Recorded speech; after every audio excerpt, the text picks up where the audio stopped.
तो आइए बच्चों, अभी आपने नन्हा फनकार पाठ को विस्तार से समझा। अब कक्षा 5 पाठ 4 नन्हा फनकार के पाठ के पीछे के अभ्यास के बारे में हम कुछ चर्चा करेंगे। बच्चों, ये आपको अपनी किताब में नहीं लिखना है, सिर्फ इसको समझना है।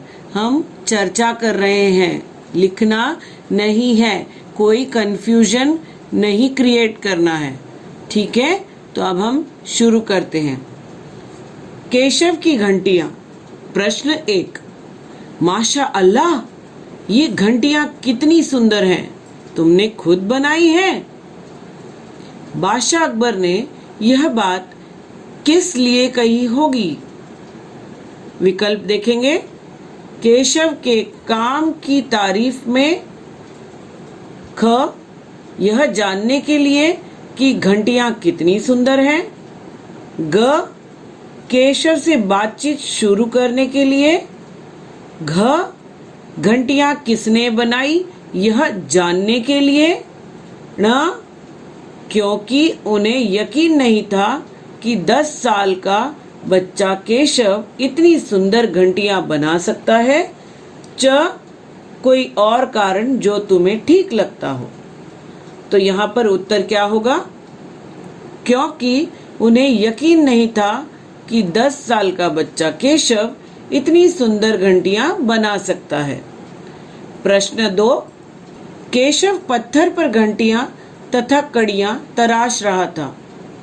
उसके द्वारा तराशी जा रही घंटियों और कड़ियों का चित्र अपनी कॉपी में बनाओ। तुम्हें क्या कोई खास इमारत याद आ रही है जिसमें नक्काशी की गई हो? संभव हो तो उसकी तस्वीर भी चिपकाओ। तो उत्तर हम देखेंगे। यहाँ पर देखो, मैंने आपकी सहायता के लिए सबसे पहले नक्काशी की हुई एक घंटी की तस्वीर लगाई है, फिर नक्काशी की हुई इमारतें, जैसे कि आपके प्रश्न में पूछा गया था। तो यहाँ पे 2 इमारतें हैं, एक तो आप आराम से पहचान गए, सारे बच्चे पहचान लेते हैं, और दूसरी वाली है जैन मंदिर की। और मैंने आपको कड़ियों का चित्र, जो कड़ियां हैं, चेन जो पत्थरों से बनी है, उसका भी चित्र दिखा दिया है। आना जाना। केशव के पिता गुजरात से आगरा आकर बस गए थे। हो सकता है तुम या तुम्हारे कुछ साथियों के माता पिता भी कहीं और से यहाँ आकर बस गए हो। बातचीत करके पता लगाओ कि ऐसा करने के क्या कारण होते हैं। उत्तर, सामान्य तौर पर ऐसा करने का एक ही कारण होता है, रोजगार प्राप्ति। इसके अलावा जो कारण होते हैं वे हैं उच्च शिक्षा की प्राप्ति, स्वास्थ्य सुविधाओं की प्राप्ति।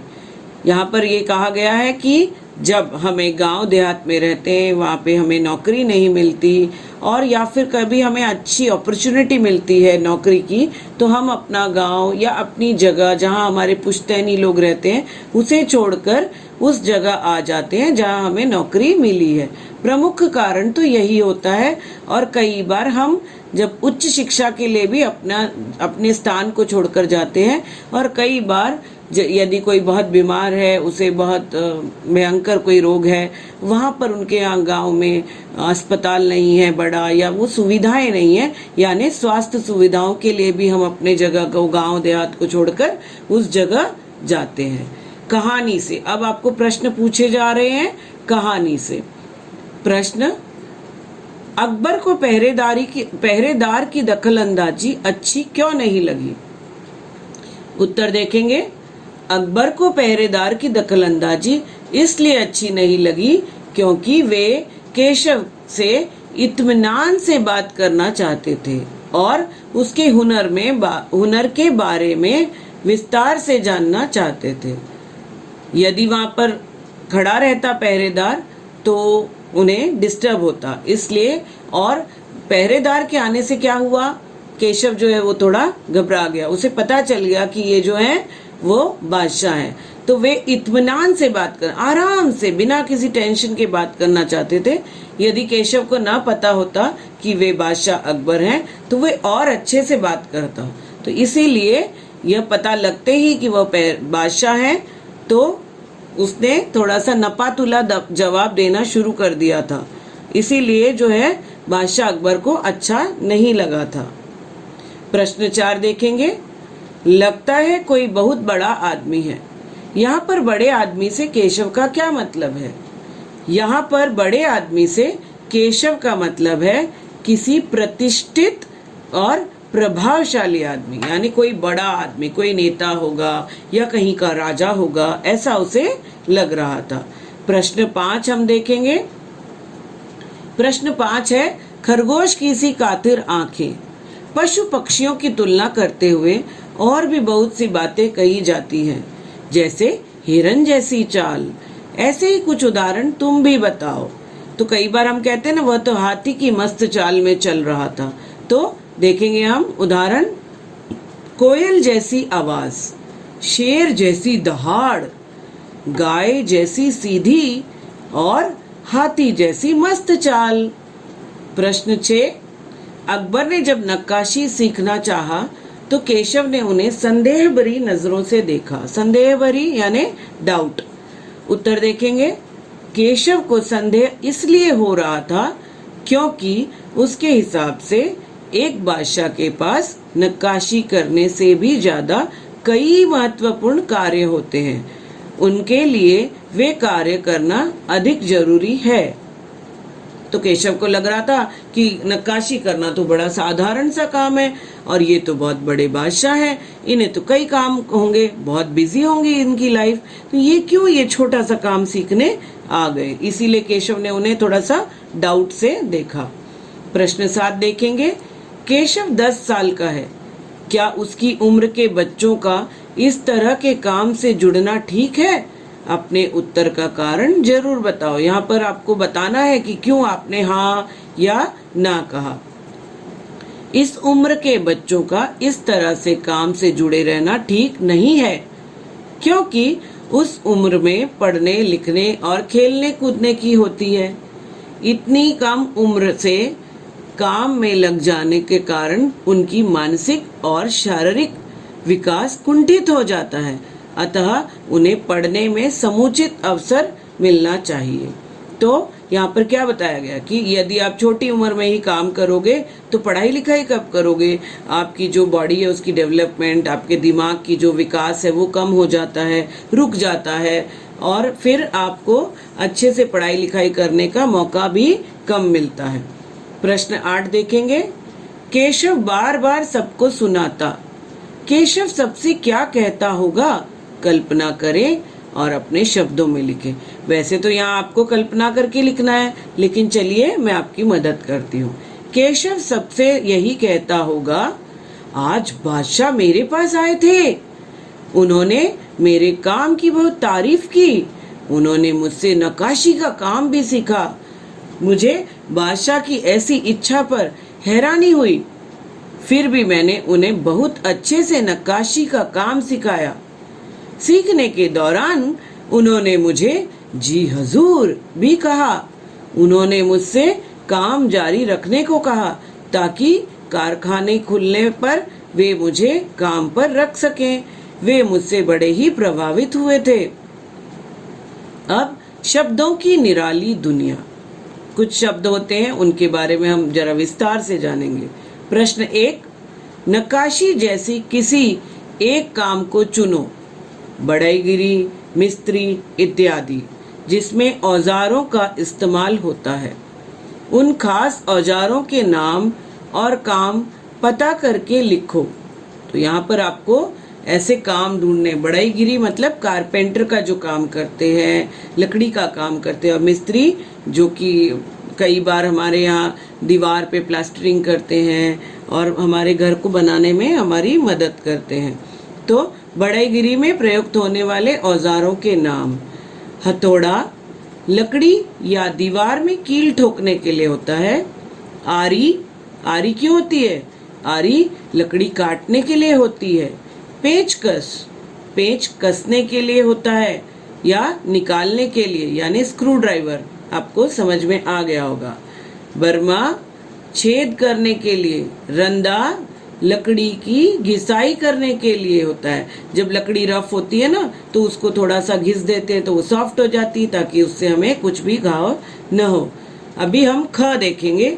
छैनी, हथौड़ा, तराशना, किरचे, ये सब पत्थर के काम से जुड़े हुए शब्द हैं।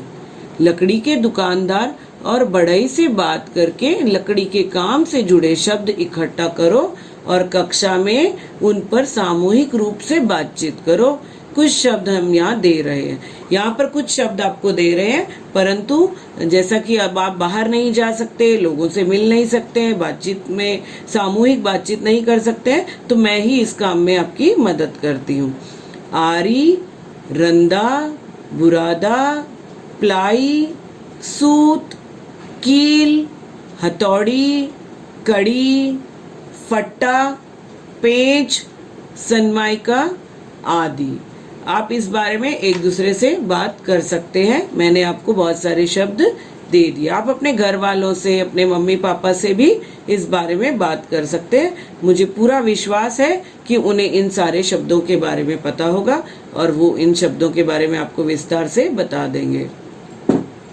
हो सकता है कि तुम्हारे इलाके में इन चीजों और कामों के लिए कुछ अलग किस्म के शब्द इस्तेमाल होते हों, उन पर बातचीत करो। तो यहाँ पर क्या है, छात्र आपस में बातचीत कर सकते हैं, अपनी भाषा के लोगों से फोन कर सकते हैं, क्योंकि मिलना तो अब अलाउड नहीं है। तो इसलिए ये छोटा सा काम आपको खुद ही समझना होगा। प्रश्न 2, कटाव शब्द कट क्रिया से पैदा हुआ है। नीचे लिखी संज्ञाओं किन क्रियाओं से बनी है? इन संज्ञाओं का अर्थ समझो और वाक्य में प्रयोग करो। चुनाव, पड़ाव, बहाव, लगाव। अब तक तो आप थोड़ा थोड़ा क्रिया को समझ चुके होंगे, कक्षा 5वीं में हो। फिर भी क्रिया यानी काम वाले शब्द, वे शब्द जिनसे हमें पता चलता है कि कुछ काम हो रहा है। संज्ञा यानी नाम। तो अब हम देखेंगे चुनाव। संज्ञा है चुनाव, उससे बनी क्रिया चुनना। वाक्य में प्रयोग करेंगे, आज वर्ग शिक्षिका ने मॉनिटर का चुनाव किया। वर्ग शिक्षिका ने क्लास टीचर, तो आज वर्ग शिक्षिका ने मॉनिटर का चुनाव किया। पड़ाव यानी पढ़ना। अगले पड़ाव पर मेरा घर है। अगला पड़ाव। बहाव यानी बहना। पानी का बहाव तेज है, वर्षा के कारण पानी का बहाव तेज हो गया। लगाव, लगना। माता पिता को अपनी संतान से बहुत लगाव होता है। सबके माता पिता को बहुत लगाव होता है। प्रश्न 3 देखेंगे। लड़के ने जल्दी जल्दी कोई प्रार्थना बुदबुदाई। रेखांकित शब्द और नीचे लिखे शब्दों के में क्या अंतर है? वाक्य बनाकर अंतर स्पष्ट करो। तो यहाँ पर आपको इन शब्दों में अंतर बताना है। जैसे शब्द क्या है? फुसफुसाना, बड़बड़ाना, भुनभुनाना। तो हम अब आप बताएंगे फुसफुसाना यानी धीरे धीरे बोलना या कोई बात कहना। उसने फुसफुसाकर मेरे कान में अपनी गलती के बारे में बताया। जरा याद करो, जब आपसे कोई बड़ी सी गलती हो जाती है, आप बहुत डर जाते हैं, तो आप अपनी मम्मी के कान में जाकर फुसफुसाते हैं ताकि पापा ना सुन ले, है ना? याद आया? तो उसे कहते हैं फुसफुसाना। बड़बड़ाना, गुस्से या क्रोध में कुछ बोलना, यानी ऐसे लगातार बोलते ही जाना, ऐसे कर दिया तुमने, तो वैसा कर दिया, तुम तो पढ़ते नहीं हो, तुम तो लिखते नहीं हो, ऐसे मम्मी कई बार कहती है ना, तो उसे कहते हैं बड़बड़ाना। नौकर से गलती होने पर दादाजी बड़बड़ाने लगे। भुनभुनाना, धीरे धीरे जली कटी सुनाना। स्पष्ट बोलो, भुनभुनाओ नहीं। मन में वही धीरे धीरे बोलते रहना, किसी के लिए बुरा बुरा बोलना, उसे कहते हैं भुनभुनाना। तो यहाँ पर कहा है कि स्पष्ट बोलो, क्लियर बोलो जो बोलना है ना, भुनभुना क्यों रहे हो? तो इस तरह से। प्रश्न 4, बेवकूफ खड़ा हो, हुजूरे आला के सामने बैठने की जुर्रत कैसे की तूने? झुककर इन्हें सलाम कर। महल के पहरेदार ने केशव से यह इसलिए कहा होगा। क्यों कहा होगा? विकल्प देखेंगे। बादशाह के सामने बैठे रहना उनका अपमान करने जैसा है। पहरेदार यह कहकर अपनी वफादारी दिखाना चाहता था। पहरेदार को बादशाह के आने का पता नहीं चला, इसलिए वह घबरा गया था। बादशाह का केशव से बात करना पहरेदार को अच्छा नहीं लगा। तो इनमें से हमें एक विकल्प चुनना था। पहरेदार यह कहकर अपनी वफादारी दिखाना चाहता था। तो इस प्रकार से हमने अपने पाठ को पूरी तरह से समझ लिया। हमने यह भी जाना कि पाठ के पीछे के जो अभ्यास प्रश्न हैं उनके उत्तर क्या हैं। यदि आपको कोई भी अभ्यास प्रश्न में कोई भी समस्या हो तो आप मुझसे पूछ सकते हैं। तो चलिए, धन्यवाद। फिर मिलेंगे अगले पाठ में।